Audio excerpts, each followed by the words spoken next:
For those of you that don't know me, which I'm sure most of you do, my name is Jake Solomon, my mom is Gina, and my dad had to work last night, so he will not be here this morning. But my testimony is much like what Addison said. It's just a normal testimony that a lot of people give. I was raised in church. My parents took me to church every Sunday.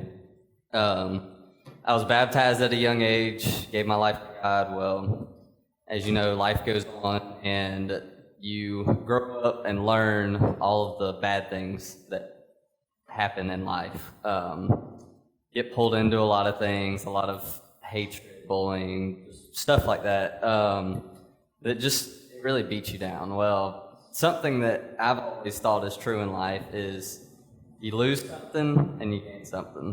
One of my biggest examples of this is my dad had a friend who passed away from colon cancer about 11 years ago, and he was my best friend. But not long after he passed away, my niece was born, and I love her to death with all of my heart. And my real revival of my love for God came just here recently in the past year when my grandfather passed away. I love spending time with him. He meant the world to me. But he got sick with COVID and passed away within a few days. Well, I actually got to go see him right before he passed away. He was still awake, he could still talk, and he knew what was going on. And my grandfather and grandmother always went to church. Never failed to miss it, but as I look back, I can never say that my grandfather was just a huge, outgoing Christian. He went to church, he believed in God, but it wasn't a real vibrant piece of who he was.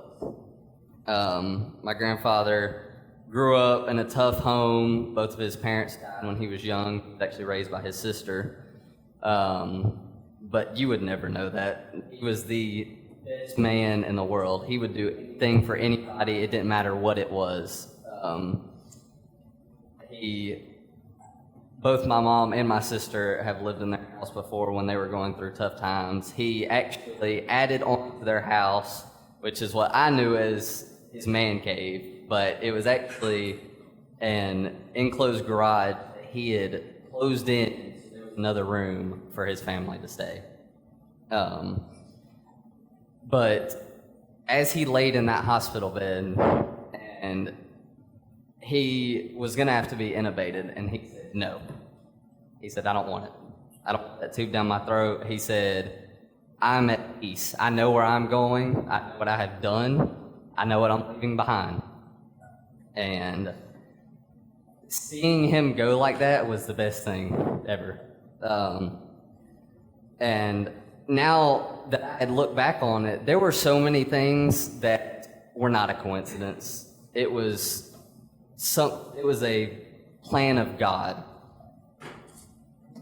When he got sick, it was clearly COVID. When they tested him, he tested negative. I believe that God did that, because if he would have tested positive, none of his family would have gotten to go see him and come by. But seeing him in as much peace as he was at when he passed away just showed me that there is something more than all of us.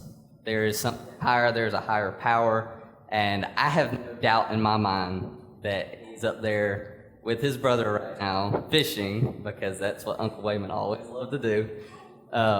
He's probably getting in trouble because that's who my grandfather was. He always laughed, and even when he knew that he wasn't going to be here much longer, he was still making jokes. I remember the last joke he made was, I'll see y'all again soon.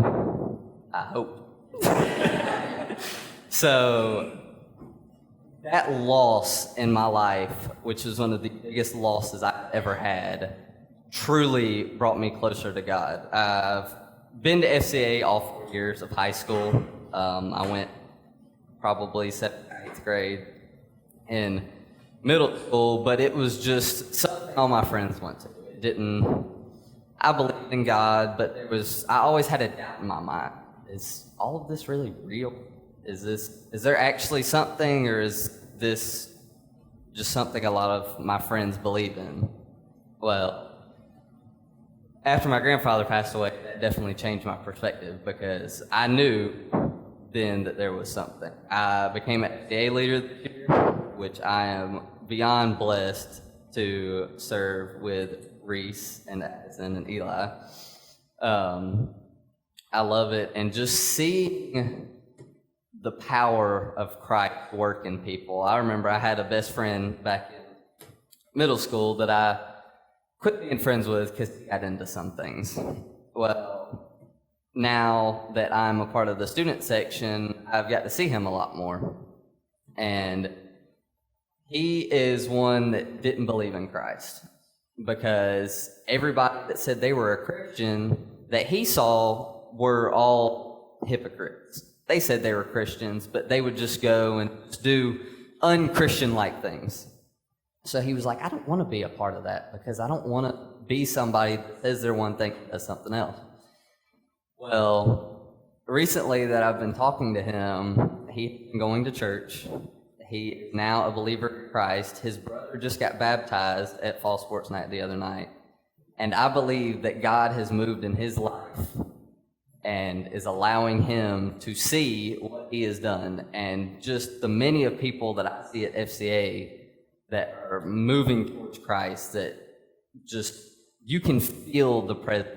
And we have had record-breaking numbers these past years of people attending FCA. It is amazing.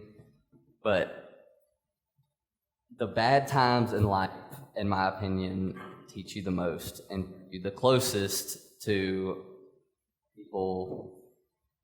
Now I spend so much more time with my grandmother than I did before, even with as busy of a schedule as I have, because I know that I don't want to have to listen to her voicemails like I listened to my grandfather's when I didn't answer the phone, or just wish that I could have gone down there more because I didn't have anything else to do. I was sitting at home playing video games. I could have been spending time with people that, honestly, I didn't know how much time I had left with them.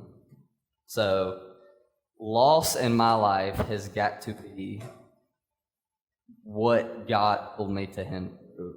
I can't even explain how grateful I am for what he has done for me and how he has led me out of some of the darkest times in my life because of my grandfather.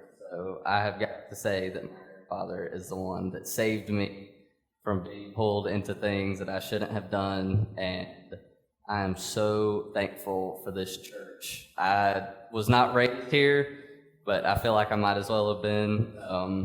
I remember when we first moved out here, we met Mr. and Mrs. Braswell, and I met Reese, and I remember we were standing up there talking about renting the house, and my parents turned around, and I was gone with him and his sister going and picking blackberries because I always got made fun of for being country down where we used to live in Gwinnett, and we moved out here, and I just fit right in. I loved it. So I'm so thankful for everybody in this church that has done anything for me at any point. Y'all are a big part of my life, and I thank y'all for everything. Thank you.